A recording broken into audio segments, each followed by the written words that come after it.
ചെന്നൈയിൽ യുവതിയെ പശു കൊമ്പിൽ കുത്തിയെറിഞ്ഞു.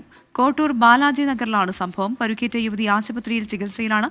യുവതിക്കൊപ്പമുണ്ടായിരുന്ന കുട്ടി പരുക്കേൽക്കാതെ രക്ഷപ്പെട്ടു. ആ ദൃശ്യങ്ങളിലേക്ക് ആദ്യം.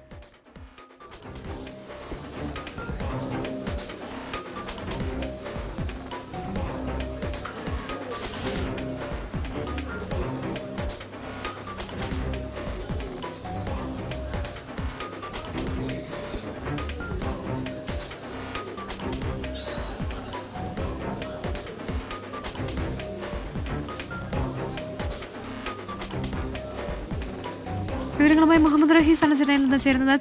റഹീസ്, ഞെട്ടിക്കുന്ന ദൃശ്യങ്ങളാണ്. ഒരു പ്രകോപനവും ഇല്ലാതെ നിന്നിരുന്ന ഒരു ജീവിയാണ് അത്. അതോടൊപ്പം തന്നെ ഈ നടന്നു പോയവർക്കും അങ്ങനെ തന്നെയാണ്. എങ്ങനെയാണ് ഈ സംഭവം ഉണ്ടായത്? ആ ആരോഗ്യനില എങ്ങനെയുണ്ട് ഈ പരുക്കേറ്റ സ്ത്രീയുടെ?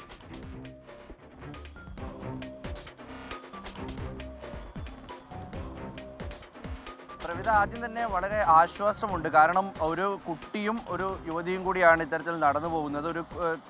ഓടാൻ പോലും അങ്ങനെ ശ്രമിക്കാതിരുന്ന ഒരു കുട്ടിയാണ് അവിടെ അടുത്ത് ഉണ്ടായിരുന്നത്. ആ കുഞ്ഞിനൊന്നും സംഭവിക്കാതിരുന്നത് വലിയ ആശ്വാസമുണ്ട്.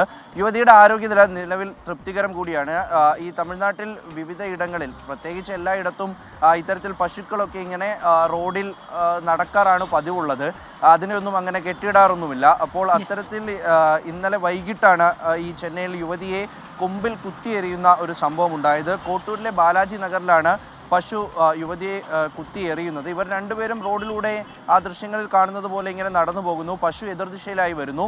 അപ്പോൾ ഒരു പ്രകോപനവുമില്ല. പശു ഇവരെ കുത്തും എന്നുള്ളൊരു സാഹചര്യം പോലും ഇല്ല. അല്ലെങ്കിൽ അതൊന്ന് വിരണ്ടു വരികയോ നേരത്തെ തന്നെ ഇവരെ ആക്രമിക്കാൻ ഉദ്ദേശിച്ചു വരികയോ ഒന്നുമല്ല. ശേഷം ഇവരുടെ നേർക്ക് വളരെ പെട്ടെന്ന് സ്ത്രീയുടെ പരുക്ക് എങ്ങനെയുണ്ട്, ആരോഗ്യനില എങ്ങനെയുണ്ടെന്നോ കൂടി ഒന്ന് പറയാമോ?